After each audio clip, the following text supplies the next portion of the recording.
25.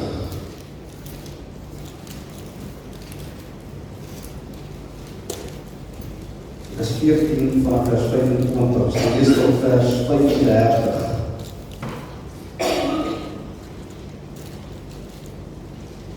Sê 'n groot menigtes het saam met hom gegaan, dis Jesus. En hy het hom omgedraai en vir hulle gesê: As iemand na my toe kom en hy haat nie sy vader en moeder en vrou en kinders en broers en susters, ja selfs ook sy eie lewe nie, kan hy my disipel nie wees nie. En elkeen wat sy kruis nie dra en agter my aankom nie, kan my disipel nie wees nie. Want wie van julle wat 'n toring wil bou, gaan nie eers sit en die koste bereken of hy die middele het om dit uit te voer nie. Sodat as hy die fondament gelê het en nie in staat is om dit te voltooi nie, almal wat dit sien nie miskien met hom sal begin spot en sê: hierdie man het begin bou en hy kon nie klaar kry nie. Of watter koning wat optrek om teen 'n ander koning slag te lewer, gaan nie eers sit en beraadslag of hy in staat is om met 10.000 die een te ontmoet wat met 20.000 teen hom kom nie. Anders stuur hy 'n gesandskap as die ander een nog ver is en vra vredesvoorwaardes. So kan dan ook niemand van julle wat nie afsien van al sy besittings my disipel wees nie. Die sout is goed, maar as die sout laf geword het, waarmee sal dit smaaklik gemaak word? Dit is nie bruikbaar vir die grond of vir die ashoop nie. Hulle gooi dit buitekant weg. Wie ore het om te hoor, laat hom hoor. Vader, ek dank U vir hierdie geleesde woord. Heilige Gees, ek bid dat U hierdie woord vir ons sal lewendig maak vanmôre, dat hierdie saad op vrugbare grond sal val. En Vader, dat dit sal veel vrug dra, Vader. Bid dit in Jesus naam. Amen. Nou daar is iets teenstrydigs daarmee om 'n Christen te wees. Weet jy wie dit al beleef het? Aan die een kant is daar niks soeter en geseënd as om 'n kind van die Here te wees. Wat is dan beter as om te besef dat al jou sondes vergewe is? Wat is daar beter daaraan om te besef dat Jesus nou by die Vader besig is om vir ons plek voor te berei? Ek weet, dis wonderlik. Wat is dan beter om te besef dat maak nie saak meer wat se omstandighede jy in jou lewe gaan nie, Jesus is met jou deur die Heilige Gees elke dag. Soms wonder ek hoe die ongelowiges daar buite deur die lewe gaan, hierdie sware lewe, en hoe koop hulle, hoe maak hulle dit? Ek ben sonder Christus, is daar nie vir ons hoop nie, sê die skrif. En dan maak die lewe nie sin. C.S. Lewis het gesê, hy sê ek glo in Christendom soos ek glo dat die son opgekom het. Nie omdat ek dit kan sien nie, maar omdat ek as gevolg van die son, van die lig daarvan alles rondom my is. So wat hy sê is, ek glo in Christendom, nie net omdat ek het verstaan nie, maar omdat ek in Christendom die hele alles maak vir my sin in die woord van God. Maar dat jy aan die ander kant, beteken dat jy jou lewe moet weg. Dit behoort nie meer in jouself nie. Jy is nie meer autonoom nie. En hoe graag wil ons autonoom wees? Ek wil my eie ding doen. Jy is onder die heerskappy van jou skepper, die skepper van die heelal. En disipelskap is nie opsioneel nie. Dit is Jesus se volle roeping. Hy wil hê ons moet sy disipels wees. Hy wil hê ons moet hom volg. Dis sy roeping. As jy jou roep, is dit wat jy moet word as 'n disipel. Ons het nou net gesien wat sê hy, as jy 'n disipel wil word. Dis harde woorde daai. So die disipelskap beteken om oor te gee, om gevorm te word en gehoorsaam te wees aan die woord van God. Dis disipelskap. En om sy sending daar buitekant, want moet dit nie vergeet nie, God is op sending. Ek en jy raak deel daarvan, ons kan deel daarvan raak en die evangelie verkondig, maar dit is God wat op sending is. En ons moet sy sending, in ons as sy disipels, moet hy hierdie sending vermeerder en verdubbel. En dan kom jy, wat Dietrich Bonhoeffer gesê het, wanneer Christus 'n persoon roep hy hom om te kom sterf. Harde woorde. En dan die eerste C.S. Lewis, wat hom net vir jou verduidelik hoe wonderlik die evangelie is, die son, hier kom hy en hy sê, indien jy 'n godsdienst soek wat jou werklik gemaklik sal dit voel, sal ek definitief nie Christendom aanbeveel. Nie ware Christendom nie. Nou, vanaf Lukas 9 vers 51 tot 1944, daai verse, daai hoofstukke daar, sien ons Lukas se sogenaamde reisafdeling. Hulle noem die reisafdeling. Jesus is op pad van Galilea af op pad Jerusalem. Dis die finale maande van Jesus se bediening hier op aarde wat ons hier beleef in daai hoofstukke. En dit is waar Lukas Jesus se vasberadenheid om Jerusalem toe te gaan beklemtoon. Ek meen hy's op pad Jerusalem. Is 'n reis wat hom sou neem na sy dood aan die kruis, sy begrafnis, sy opstanding en hemelvaart uiteindelik. En in ons gedeelte, die skrifgedeelte wat ons is, bevind ons hom in die middel van hierdie reis. So hy's op pad Jerusalem toe, ons is hom in die middel, dis die middelste maande waar hy op pad is. En jy sal sien in ons skrifgedeelte, skielik verander Jesus se fokus van konfrontasie met die Joodse leiers, verander dit na sy doel is om sy disippels gereed te kry vir wat hy uiteindelik sou weggaan. Hy moet sy disippels regkry. En Jesus maak dit duidelik. Ware disippelskap is glad nie maklik nie. Jy het 'n verantwoordelikheid teenoor God, die skepper van die heelal.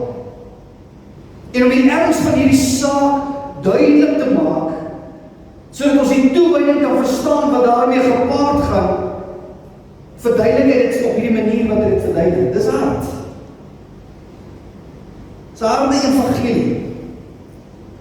En Lukas begin en hy sê, dat menigtes het Jesus gevolg. So hier stap Jesus, hy is op pad Jerusalem toe, ons is die helfte van die reis, hy is halfpad op pad Jerusalem toe, en hier behalwe sy disippels is hier nog mense wat hom volg, en hy gebruik het om te wys hoe gewild Jesus was. En ek weet hoe graag ons kerk, jy kan maar gaan kyk hoe wonderlik ons van die kerk vol, en ons wil mense hierin hê, en ons doen allerlei natuurlies om die kerk vol te kry. En hier is Jesus, hy is gewild, hulle volg hom, en wat doen Jesus? Hy stop skielik en hy sê vir hulle, wie wat? As jy na my toe wil kom, is jy bereid om jou pa, jou ma, jou vrou, jou kinders, jou broer, jou susters te haat? Is jy bereid om jou eie lewe te haat? Onthou as hy sê, jy met jou kruis op hom volg, praat van die dood, jy bereid om te sterf vir my. Indien jy dit nie kan doen nie, indien jy dit nie kan sê nie, kan jy nie my disipel wees nie. Dit is hard. En is Jesus wat jy praat. Dit klink vir my, as jy dit, met die eerste oogopslag, klink dit vir my of Jesus sê dat dit is 'n Christense plig om jou familie te haat. En staan nie geskrywe. Dat risie en twis en tweespal onder 'n familie, dit is die kenmerk van 'n Christen huishouding. Ek weet, dan spreek Jesus was die 5de gebod wat sê met jou vader en jou moeder eer, reg? Dan spreek hy Markus 10:27 wat sê jy met jou naaste lief hê soos jouself. So ek moet so waarvan praat hy as hy dit sê? Waarom is hy besig? Ek weet nie, jy al sulke prediking ooit van die kansel af gehoor as mense kerk wil vorm. Dis definitief nie prediking waarmee die kerk vol maak. Definitief nie. So Jesus se woorde slaan jou asem weg. Ek weet, ek kan toch nie ernstig wees nie, was hy? En om sy punt te staaf, gee 2 illustrasies van kosteberekening, van budget uitwerk. Ek meen, jy sit met 'n budget. Hy sê, voordat jy my volg, moet jy jou budget gaan uitwerk. Gaan jy dit kan bekostig? En hy gebruik die boubedryf en die oorlogvoering. Dit is die 2 goed wat hy gebruik. En hy praat van 'n wagtoring bou. Wie gekom en hy wil 'n wagtoring nou? Die wagtorings was daai gebou, dis of waar landerye was, of dit is by 'n stad, was 'n wagtoring gebou. Dit was 'n duur besigheid. So wat hy sê is, luister, wie begin 'n wagtoring sonder om te weet, het ek alles wat ek nodig het, gaan ek hierdie ding kan klaarmaak? Want die mense gaan my spot en dan sit jy met hierdie ding, uiteindelik nou sit 'n monument waar daar staan, half klaar gemaak en mense sê, ja nee, wat Nico daai ding gebou, kyk hoe lyk dit hierso. Jy mekaar. En julle het geweet, julle weet van die Share Max Villa Home in Pretoria. Hy staan nou al 15 jaar daarom klaar gemaak. Julle weet van hom? Selfde ding. Kyk hoe lyk dit. En dan kom hy en hy sê, dan is daar 'n koning wat die krag van sy weermag toets. So is 'n oorlog op pad, ek moet die krag van my weermag toets, en wat 'n koning vat 'n ander koning aan, as jy weet, ek het nie genoeg soldate nie, en ek het nie genoeg militêre toerusting. En as jy weet, ek kan dit nie doen nie, ek gaan dit nie maak nie, dan stuur jy mense vooruit om vrede te vra, luister, kan ons vrede onderteken op een of ander manier, wat kan ons doen om vrede te bring? Maar as ek die deel gaan veg, en ons maak dit nie, is nie net my koningskap tot niet nie, maar my hele koninkryk en my mense onder my is tot niet. Maar dan is Jesus nog nie klaar nie, hy sê, as jy hierdie somme gemaak het, hoor wat sê hy dan? Indien jy nie ontslae kan raak van al jou eiendom nie, kan jy nie my disipel wees nie. Ja, dis hard. So om op te som, wat ons nou hier gelees het, om 'n disipel van Jesus te wees, moet ek almal om my haat, self myself. Ek is 'n bouer, en ek moet die regte boumateriaal hê. Nou, waarmee moet ek bou, en wat moet ek bou? Verstaan nie, waarmee is hy besig?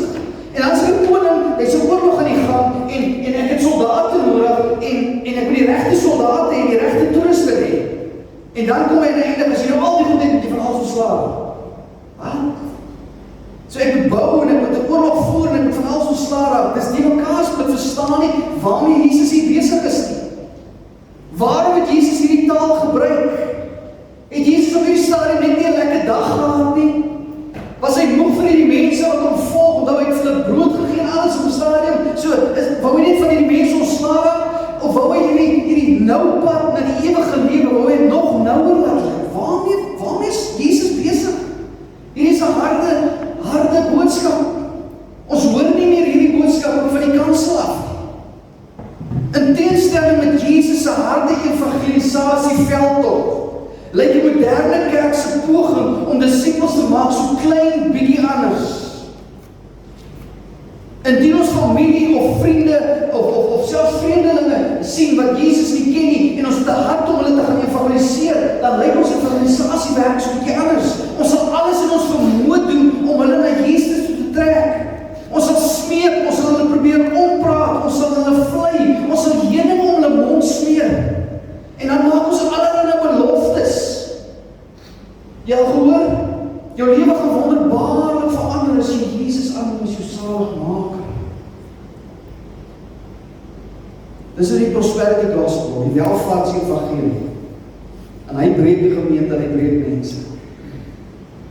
Ons wil die pad na Christus Jesus so maklik as moontlik laat lyk. En dan die pad saam met Jesus, as hy jou siel gered het, dan wil ons die pad van Jesus, saam met Jesus, wil ons soos 'n skilderagtige roete, 'n wandelroete laat lyk. Dis te wonderlik, maanskyn en rose. Maar my verkeerd verstaan nie, daar's niks verkeerd om 'n hart vir die verlore gaanes te hê. Ons moet die regte evangelie gebruik om hulle te trek. Wat in die proses van hierdie sagte evangelie wat ons verkondig, beskryf ons die Jesus wat slegs in ons koppe bestaan. Ons ken nie Jesus nie. Ons skep 'n prentjie van disipelskap wat jy nêrens in hierdie Bybel sal kry nie, nêrens. Ons sit met 'n afgewaterde evangelie. En hier is die evangelie wat ons gewoonlik hoor. Daar is 'n liewe Jesus. En hy is vreeslik lief vir jou. En hy het gekom om jou te red van die hel. En dan nooi jy hom in jou hart in. Want daai gaan jy ook nêrens in die Bybel kry. Ons nooi Jesus in ons hart nie, dis nie in die Bybel. En dan word jy 'n vriend van God. En dan wandel jy met hom op hierdie wonderlike pad. Klink dit bekend? Dis nie die evangelie nie. Die woord van God sê in 1 Korintiërs 1 vers 22 tot 25. Die ware evangelie klink vir die wêreld soos dwaasheid. Die ware evangelie gee aanstoot vir die wêreld. Die ware evangelie is 'n struikelblok vir die wêreld. Dit klink nie mooi op die oor nie. Die volle evangelie, sê Romeine 1 vers 16, is die krag van God tot redding vir die wat glo. So as ek wil hê, jy moet gered word, God het sy krag in sy evangelie gesit, dan moet jy die volle evangelie hoor. Hoe anders word jy gered as dit die krag van God is tot redding? En dan is my vraag altyd, hoe word mense gered? Met 'n halwe boodskap. kerke wat nie werklik gered is nie. Hulle dink hulle is gered, maar hulle is nie. Gevoelens het geloof in Christus vervang. Hoe voel jy? Moet jy gevoel volg? En dan oortuigings, my oortuigings het die genade van God vervang. En dan wanneer die swaar van die lewe begin kom, en nou die lewe gebeur, ek sê weer, leef lang genoeg en jy gaan bloei. Wanneer die swaar dinge oor ons pad begin kom, dan begin ons God verwyd. En ons wil afvallig raak, want hoe kan God dit doen? Want die probleem is nou, dat hierdie omstandighede wat ons nou beleef, is dit teenstrydig met die God wat ons in ons kop geskep het.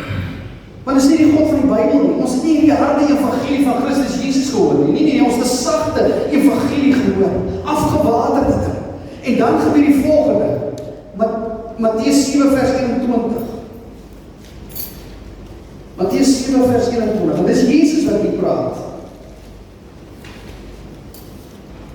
Hy sê nie elkeen wat vir my sê, Here, Here sal ingaan in die koninkryk van die hemele nie, maar hy wat die wil doen van my Vader wat in die hemele is. Baie sal in daardie dag vir my sê, Here, Here, het ons nie in U naam geprofeteer en in U naam duiwels uitgedryf en in U naam baie kragte gedoen nie? Van wie praat hy hier? Van die ou wat sê daar is nie 'n God nie? Nee, dit klink vir my na ons in die kerk is hier. En dan sal hy sê, en dan sal ek, Jesus aan hulle sê, ek het julle nooit geken nie, gaan weg van my, julle wat die ongeregtigheid werk. Harde woord. Wordie Bacham het gesê, die moderne kerk vervaardig passievolle mense, gevul met leeukoppe, wat lief is vir die Jesus wat hulle nie baie goed ken nie. Harde woord, kan het weer sê. Die moderne kerk vervaardig passievolle mense, gevul met leeukoppe, wat lief is vir die Jesus, wat hulle nie baie goed ken nie. Daarom, omdat Jesus mense lief het Jesus omgedraai en skare gewaarsku. Hy het die volle prentjie geskep. Dis hoekom hy die woord haat gebruik het op daardie stadium. Die praktiese voorbeelde wat hy gebruik het, daai twee praktiese voorbeelde het onderstreep die feit dat disipelskap nie net 'n abstrakte ideaal is nie. Dis 'n harde werklikheid. Ek sê weer, as jy lank genoeg saam met Christus gestap het, ek is vol breuke en knoppe, geestelik, soos die Here my gebreek en geknak het, om my te kry waar ek vandag is. Ek sê weer, ek is nie meer wat ek was nie, maar ek is nog nie wat ek gaan wees nie. Wanneer Jesus kom, hy is besig met my. Die probleem is die woord haat krap ons hele boeke by mekaar. In ons koppe beteken dit uiterste afkeer op walgende persoon. Maar in die Bybel is dit nie altyd die geval nie. Ons ken die verhaal van Jakob in Genesis 29, waar hy vir sy skoonpa Laban gewerk het. Hy het vir Rachel gewerk 7 jaar. En toe bedrieg sy skoonpa en hy gee vir Lea. En toe moet hy weer werk vir Rachel. Nou kyk jy in Genesis 29 vers 30 sê hy het Rachel meer lief gehad as vir Lea. En dan net die volgende vers sê, in ons Bybel sê, God het gesien dat sy die nie geliefde was. Maar in die Hebreeus sê hy het Lea gehaat. So in die een kant, die vorige vers sê hy die een liever gehad as die ander. So hy die een lief gehad, net minder. En in die volgende vers hy het gehaat in die Hebreeus. So wat sê hy daar? Hy het net die een, dis nie haat soos ek het 'n walging in jou nie, ek het jou net minder lief. Ek het die een liewer as die ander een. Dis wat van hy praat. En as jy ons konteks gaan sien, die sleutel vir ons gedeelte is in Matteus 10:37. Matteus 10 vers 37. Hy sê, wie vader of moeder bo my lief het, is my nie waardig nie. En wie seun of dogter bo my lief het, is my nie waardig nie. En wie sy kruis nie neem en agter my volg nie, is my nie waardig nie. Ek praat van jou eie lewe. So wat hy sê is, jy moet God meer lief hê as die om jou. Jy moet hierdie reg kry, sodat hierdie kan regkom. As hierdie nie reg is nie, is die nie reg nie. Ons gaan nou vir die verduidelik hoekom ek so sê. Wanneer jy geforseer is om te kies tussen Jesus en die wêreld, tussen Jesus en jou familie, moet jy Jesus kies. Hy moet altyd wen. Nou in daardie tyd, om Jesus te gekies het, in Jesus se tyd, het beteken jy gaan in stryd wees met jou familie. Dis letterlik wat dit beteken het. Ons sien dit in Lukas 12:49. Nog harder woorde, ons hoor nie dit nie. En dis Jesus wat hier praat. Weer eens. Lukas 12 vanaf vers 49. Hy sê, dis Jesus, hy sê, ek het gekom om vuur op die aarde te werp, en hoe wens ek dat dit al aangesteek was. Maar ek het 'n doop om mee gedoop te word, en hoe benoud word ek totdat dit volbring is. Hy praat van sy dood, ek is op pad na my dood. Dink julle dat ek gekom het om vrede op die aarde te gee? Nee, sê ek vir julle, maar eerder verdeeldheid. Want van nou af sal daar 5 in een huis verdeel wees, 3 teen 2 en 2 teen 3. Die vader sal verdeel wees teen die seun, en die seun teen die vader, die moeder teen die dogter, en die dogter teen die moeder, die skoonmoeder teen haar skoondogter, en die skoondogter teen haar skoonmoeder. So wat hy sê is, ek kom nie om vrede hier te bring nie, ek het gekom sodat daar vrede tussen julle en God die Vader kan wees. En as daar vrede tussen julle en die Vader is, sal daar vrede tussen hierdie wees. Dit begin hier en ons werk hiernaartoe. Dis waar dit begin. Ons kry hierdie regsy. So Jesus weerspreek nie die woord van God as hy sê haat nie. Hy sê nie jy moet iemand haat nie, jy moet net jou hemelse Vader meer lief hê as die ander om jou. Dan is jou liefde in die hoogste raad. Dis 'n ander tipe liefde. Jesus roep ons terug tot ons eerste liefde. Ware liefde. Onthou jy is deur God vir God geskaap. Dat moet jy besef. Jy behoort by ons gaan daarby kom. Dis beautiful as jy besef, ek hoort in sy teenwoordigheid. As ek nie in sy teenwoordigheid nie, is ek stikken. Ons hoort daar. So ons het die vermoë om waarlik lief te hê verloor. Lukas 6 vers 27 gee vir jou so 'n blik op wat dit werklik is om lief te hê. Lukas 6 vers 27. Die liefde waarvan hy praat. Hy sê, maar ek sê vir julle wat luister, julle moet julle vyande lief hê en goed doen aan die wat julle haat. Ja, seën die wat julle vervloek en bid vir die wat julle beledig. En jy probeer bid vir iemand vir wie jy kwaad is? My vrou het my kwaad gemaak en nou moet ek vir haar bid. My kinders het my kwaad gemaak. Ek haat dat nie, Here, ek weet wat van. Jy het dat gevoel, Here, hier is 'n bonatuurlike liefde waarvan ek praat. Hier is iets anders. Hy sê, aan hom wat jou op jou wang slaan, moet jy ook die ander een aanbied. En aan hom wat jou boekleed neem, moet jy ook die onderkleed nie weier nie. Hier is liefde op steroids. Maar ongelukkig was daar 'n rebellie in die tuin van Eden. Dat ons is 'n verbinding met God, daar is 'n koneksie met hom one-on-one wat ons nie vandag besef nie. Nou rebellie is 'n daad van gewapende verset teen 'n leier of 'n regering. En dit is wat Adam en Eva gedoen het. Hulle wou autonoom wees. Hulle wou hulle eie baas wees. Eerder as om dit onderwerp aan God se gesag, dit wat God gesê het. En hierdie rebellie is die oorsprong in Satan, wat oorspronklik die een was, wat vir God gesê het, jy is nie genoeg nie, ek sal voor jou gaan. So wat Jesus vir hierdie skare sê is, maak julle somme. Julle is deel van hierdie oorlog van Satan teen God. Julle is deel van my oorlog. Satan is 'n bouer, wat iets begin bou het, wat hy nooit gaan kan klaarmaak nie. Satan is die koning, die skrif ons Afrikaanse Bybel sê is die owerste, die Engels praat van hy is the prince of this world. Hierdie koning van hierdie wêreld wat 'n geveg begin het wat hy nie kan wen nie. En ongelukkig is Satan, as jy nie wedergebore is nie, Satan jou vader. En jy het sy karakter en skaap. Johannes 8:44. Johannes 8:44. Dis die slegte nuus.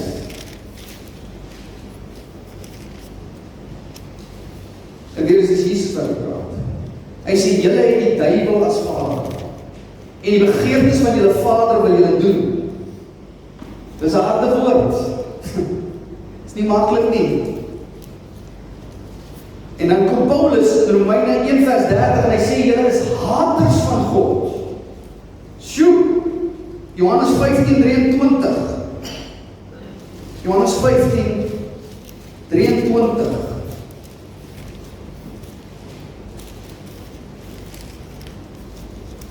Hy sê, wie my haat, dis Jesus wat hy praat, haat ook my Vader. As ek nie die werke onder julle gedoen het, wat niemand anders gedoen het nie, sou hulle geen sonde hê nie. Maar nou het hulle dit gesien, en tog het hulle my sowel as my Vader gehaat. Maar die woord wat in hulle wet geskrywe is, moet vervul word. Hulle het my sonder oorsaak gehaat. Sjoe. So ons sit met 'n gebreekte liefde. Omdat hierdie liefde nie reg is nie, is hierdie nie reg. So die Jesus daar omdraai en vir hulle sê, luister, jy moet die ander haat en jy moet my lief hê. Wat hy daar gesê het is, kry hierdie reg. En hierdie gaan reg kom.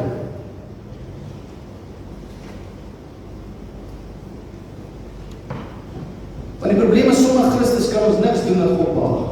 Jy moet dit besef. Romeine 8:6-8. Romeine 8, vanaf vers 6-8. Hy sê, wat die vlees bedink is die dood, maar wat die gees bedink is lewe en vrede. Omdat wat die vlees bedink vyandskap teen God is.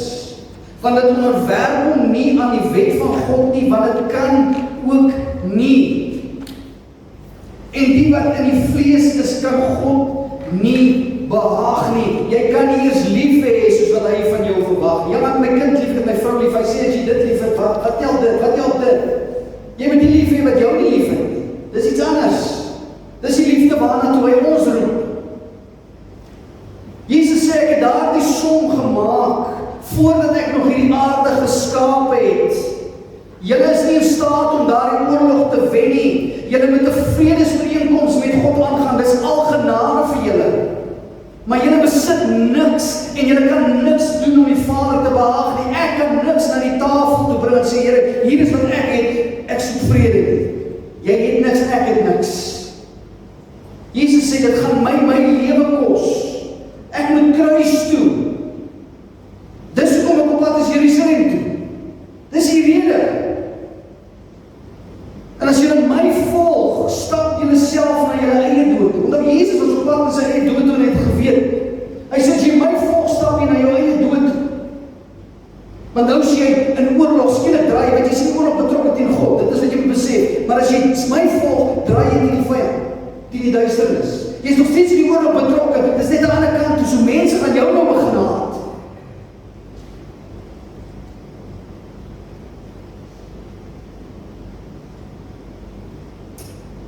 En Jesus sê, die wêreld my haat, soos hulle my haat, gaan hulle julle haat. Maar in my sal julle nie die wêreld hoef te haat nie. Hulle hoef nie. Dis 'n bonatuurlike liefde, seker is 'n liefde op steroids. Ons geveg is nie teen die mense, ons stryd is nie teen vlees en bloed nie, maar teen die owerhede, teen die magte, teen die wêreldheersers van hierdie eeu en teen die bose geeste in die lig, sê die skrif, Efesiërs 6:12. Hier is 'n geestelike oorlog voor. My fight is nie met die ou daar buitekant wat nie glo nie. My fight is nie met hom nie. Nee. My fight is vir hom. Ek veg vir hom. Dis die groot ding, dis wat ons moet besef.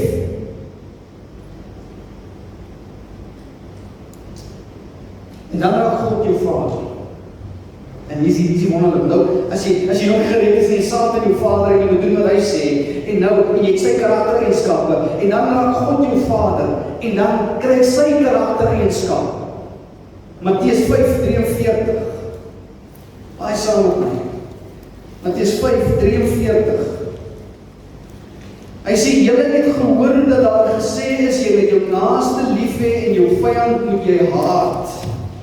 Maar ek sê vir julle, julle moet julle vyande lief hê, soos die wet vir julle, soos die wat, maar ek sê vir julle, julle moet julle vyande lief hê, seën die wat julle vervloek, doen goed aan die wat julle haat, en bid vir die wat julle beledig en julle vervolg, sodat, hoor wat sê hy, sodat julle kinders kan word van julle Vader wat in die hemel is, want hy laat sy son opgaan oor die slegtes en die goeies, en hy laat reën op die regverdiges en die onregverdiges. Jy noem dit algemene genade. Ek sê weer, ek wil nie vir my vrou bid as ek val kwaad is nie. Here, ek wil nie, want wat ek net daar vergewe, as ek klaar van gebeur, dan voel dit beter. Maar ons wil nie. Nou sê ek vir jou, hierdie is die liefde wat ek jou na toe roep. Maar jy kan dit net jouself uitdoen, jy het nie daai vermoë nie. Want as jy lief het die wat jy lief het, wat 'n loon het jy? Ek het my kind lief, ek het my vrou lief. Doen die tollenaars nie ook dieselfde nie? En as julle net julle broers groet, wat besonders doen julle dan? Doen die tollenaars nie ook dit nie? Wees julle dan, nie sien, hoor wat hy sê, wees julle dan volmaak, soos julle Vader in die hemel volmaak is. Kan jy volmaak wees? Kan ek so lief hê myself, en ek kan nie, ek het nie hy vermoë nie. Jy het lief sonder voorwaardes. Sjoe.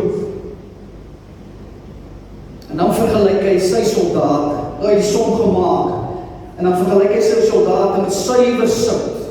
Hy sê sout laf geword, as sout sy smaak verloor, maar het jy geweet, suiwer sout, sodiumkloried kan nie sy southeid verloor nie, het jy geweet? Is nie moontlik nie. Gemengde sout is duisende jare, julle weet die, wat is hy wat ons gebruik? Himalayan sout en die Kalahari sout is gemengde sout. Duisende jare oud. En hy het nog nooit sy soutigheid verloor nie. So suiwer sout kan nie sy southeid verloor nie. Al hoe sout sy southeid kan verloor is jy goed bysit. So as jy besmet met onsuiverhede, daar sand tussenin of dat kan ek nie gebruik nie. Of jy is blootgestel aan vochtigheid, is nat. Jy voeg water by, dan maak jy dit dinne, dan vat jy van die soutigheid weg. En as jy bymiddels byvoeg, ja, ons sien baie van die speserye het sout in. Nee, die speserye en die ander goeders wat daar byvoeg, maak dat die sout nie vir ewig kan hou nie. Sout kan vir ewig hou, hy soos heuning, suiwer heuning, wat niks aan gekarring is nie, kan van life hou. En die selfde sout. Maar sit goed by, laat die omstandighede buite hierdie sout infiltreer, dan maak dit as 'n southeid verloor. So Christus sê, as jy jou liefde vir die Vader het, as dit hier reg is, as jy suiwer sout, dan gaan jy hier beïnvloed met my liefde, met my krag en met my heerlikheid, en hulle gaan jou nie kan beïnvloed nie. Suiwer sout. Hy sê, julle is die sout van die aarde, reg? Nou ons almal hier is in hierdie oorlog gewikkeld. Toe Jesus ons roep as sy disippels, het hy ons nie net in die koninkryk van die duisternis gaan uithaal en sy lig ingebring nie. Hy het ons opgeroep vir hierdie oorlog teen die duisternis. Ons is veronderstel om nou hierdie duisternis terug te druk. En nou moet ek bereid wees om alles prys te gee vir sy koninkryk en ter wille van sy naam.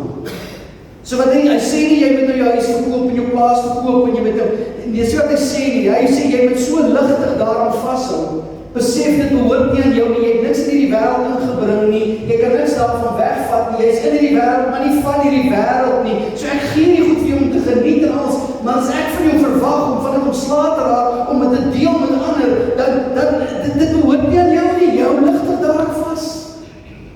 Here, ek is bereid om alles op te gee vir u. Daarom skep Jesus die volle, ongemaklike, ongewilde prentjie vir hierdie mense wat hom volg toe hy daar omdraai. Maar hy gee is die slegte nuus voordat hy die goeie gee. Hy sê vir wie wat jy jou posisie as kind van God verloor in die tyd van jou. Ons verloor. Jy was in hierdie perfekte verhouding met hierdie hoogheilige, almagtige skepper God. Ons moet dit nooit vergeet nie. En ons het hom offend. En as gevolg van dit, gevolg van die sonde in jou, is jy nou 'n kind van die Satan en jy doen wat hy doen. Jy het sy karaktereienskappe. Jy is 'n slaaf van die sonde. Wat doen 'n slaaf? Het jy 'n keuse om iets te doen? As jy slaaf is, moet jy doen wat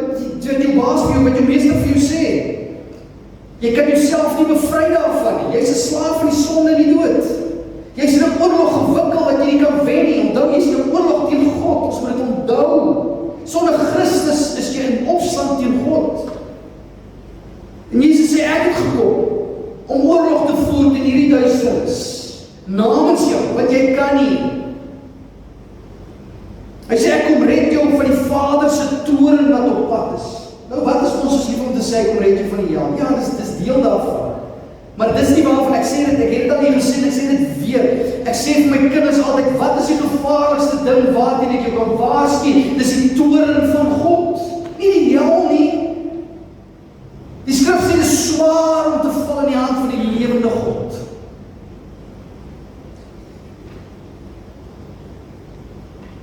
Romeine 5 vers 9, 1 Tessalonisense 1 vers 10 sê, Jesus kom om ons te verlos van hierdie toorn wat op pad is.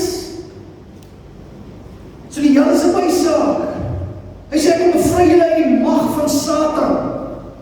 Ek kom bevry julle uit die koninkryk van die duisternis, en ek bring julle na die lig toe. Dis wat hy sê. Kolossense 1 vers 13. Toe mense op Pinksterdag hierdie einste, harde, ongemaklike, ongewilde boodskap uit Petrus se mond uit hoor. Wat gebeur toe in Handelinge 2:37? Hulle sê, wat moet ons doen? Ons glo dit, wat moet ons nou doen? Wat staan my te doen? Petrus het gesê, kom nooi Jesus in jou hart. Ek sê weer, ons dit klink hard, maar dit is nie hier nie. Gaan soek dit vir my, jy gaan dit nie hier kry nie. Wat sê Petrus vandag? Hy sê bekeer jy en laat jou go. En wat beteken bekeer? Bekeer beteken dink anders, heroorweeg. Ek is in stryd met hierdie God. Ek is in stryd met hom. Ek is in 'n feit dat ek nie kan wen nie. Here, vergewe my. Maak vrede met God op sy terme. En ek sê weer, ek en jy het niks op die tafel te sit nie, behalwe die kruis van God. Dis al wat ek kan gee. Daar is Jesus. Dis wat ek bring, Here. En die skrif sê dat die woord met blydskap aangeneem. En wat het daar allemaal gebeur? God het 3000 siele bygeval. Dis harde evangelie, maar hy vroeg 3000 siele. Jesus is die een wat sy kerk bou. Ons staan hier in die begin, hier is die begin, ek is opgewonde wat die Here hier gaan doen. Maar ek kan nie hierdie kerk bou. Ons kan nie hierdie kerk bou, hierdie gemeente bou. Iets in hierdie gemeenskap beteken op ons eie manier, op ons eie fondasie nie. Christus gesê, ek bou my kerk. En ek wil nie met hom in die stryd wees. Ek wil nie. My vraag is, Here, kan ek help? Kan ek help? En die skrif sê, hy het sommige gemaak en hy weet hy gaan sy kerk bou en hy het wat hy nodig het. Hy sê, in 1 Petrus 2 vers 4 tot 5, hy sê, julle is lewende stene. En met die lewende stene bou hy 'n geestelike huis. Dis nie die gebou nie, dis ons. Ons is hierdie geestelike huis. Jy self, die Heilige Gees woon in jou. Hy sê, dit is 'n heilige priesterdom wat 'n welgevallige offers bring. Nou net vir jou gesê, buite Christus kan ek niks na die tafel bring wat God behaag nie. Hy sê, maar in Christus bring jy vir my welgevallige offers.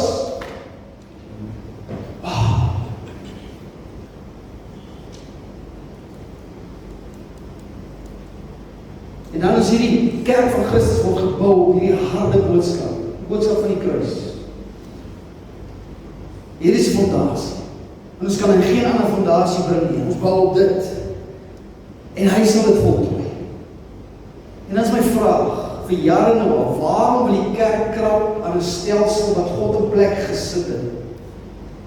Ons wil byvoeg, en ons wil wegvat, en ons wil redeneer, en ons wil die kerke volmaak, met allerlei toertjies, ligte, rook, ek het al goed gedoen. Wie wat trek die? Die trek bokke. Dis hard ouens. Maar ons gee bokkos. En wat het Jesus vir Petrus gesê? Laat my lambs wei. Pas my skape op. Laat my skape wei. Ek sê weer, bok vreet nie wat 'n skaap nie. Hy eet ander goed ook. Ek sê weer, my broer se jaar agter, hy bly in Merwel, met 'n bok ook daar agter, en daar het 'n groot boom gestaan in my bokkel. 'n groot en ek kom eendag daar, en sy skompa se begrafnis, ek het die begrafnis gedoen, en toe ek agterkom is die jare, vra, waar is die boom? Bokke het ontlag gemaak. Hulle het gevreet aan die boom en is dood. Hy het omgeval. Groot boom. So hoekom wil ek bokke voer? Ek sê weer, 'n bok is wel, maar ek gaan skaapkos voer. Want ons as leiers gaan staan, ons gaan staan voor 'n lewende God. Julle is sy skaap en hy gaan vir my vra, wat het ek julle voer? Julle skaapkos gegee, of die bokkos? Julle wil die kerk volmaak met toertjies, en nou sit jy met mense hier wat nie gered is nie, en jy voer hulle. My skaap hulle. Dis nie wat ons hier gaan doen nie. Ons bou op Jesus se manier.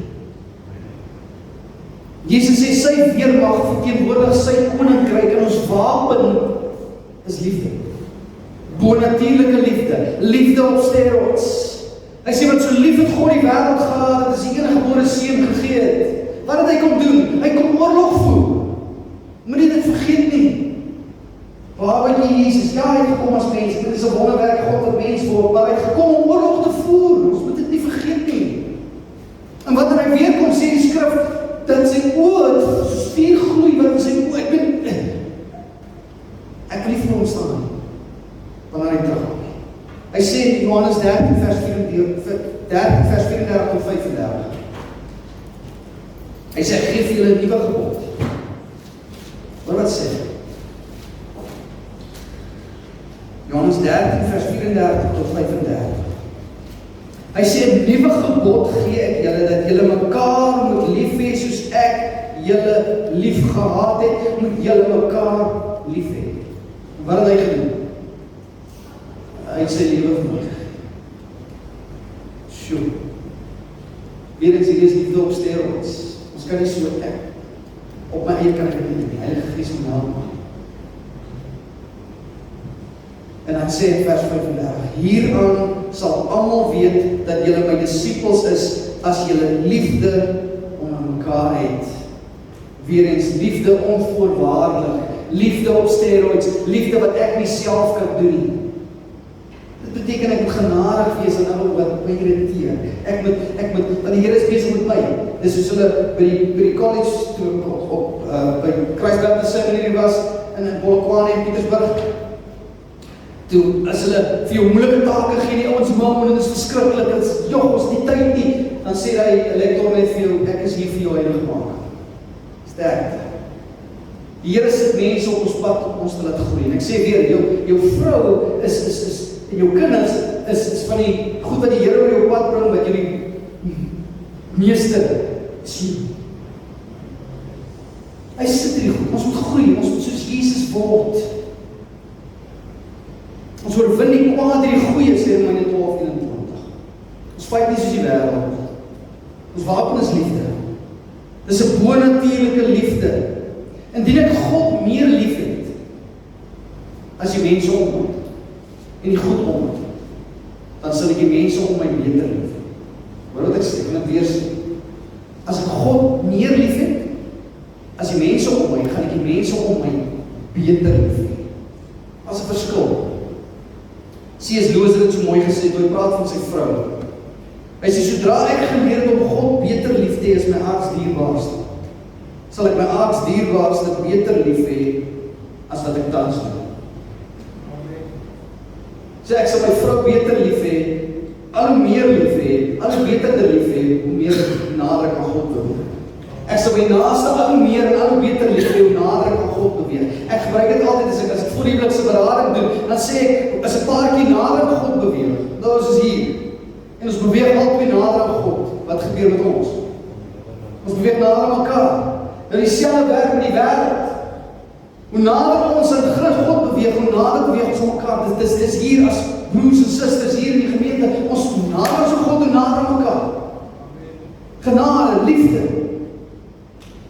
Kyk Paulus se onbaatsigtige liefde in Romeine 9 vers 1 tot 3. Wat hy gesê het, ek is bereid om my verlossing te verloor, weg van Christus af, as ek net vir my landgenote, dit beteken hulle kan gered word. Kyk daar onbaatsigtige liefde. Dis weird om te sê.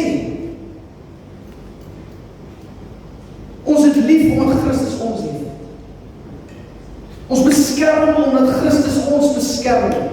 Ons vergewe, dis die belangrike een. Ons vergewe die onvergeefbare in iemand anders, omdat Christus die onvergeefbare in my vergewe het. Ken jy jouself? Weet jy waar jy jou uitgehaal het? Ek sê, soos ek hier staan, gaan kyk vir Paulus. Paulus orals het hy gekom en dan sê, hy praat met die kerk, dan sal hy sê, maar die Here doen wonderlike goed, ek bid vir julle en ek sien wat julle doen, ek hoor die goeie nuus, maar ek kan nie wag om by julle te kom om die evangelie aan julle te verkondig nie. Wat? Hulle het die evangelie gehoor. Paulus kon nie oor sy verlossing kom nie. Op een punt noem hy homself, ek is die grootste van alle sondaars. Jesus soek disciples wat daardie koste bereken het. Besef het, ek kan nie sonder myself, myself kan ek het nie doen. Hy soek disciples wat hulle southeid sal behou ten alle koste. Maak nie saak wat die wêreld aan jou kant toe gooi. En daar is geen groter liefde as om die evangelie van Christus Jesus aan 'n ou daar buite te gaan vertel. Weet jy wat, my vriend? Jy is deur God geskaap vir God. Maar as jy nie deur Christus kom nie, is jy op pad hel toe. Jy moet vrede, jy is in oorlog met God, jy is in stryd, jy die wapen opgeneem al, jy weet het al nie. Dis die groot ding. O, Jesus wil jou siel red. Hoekom wil hy my siel red? Jesus wil jou sondes vergewe. Het jy al gaan, dan vra hulle vir jou, maar wat is sonde? Waarvan praat jy? Wat is sondes? Die wêreld verstaan nie, hulle dink nie soos ons dink nie. So jy moet ook eers die slegte nuus gee, sodat jy die goeie nuus kan verstaan en waardeer.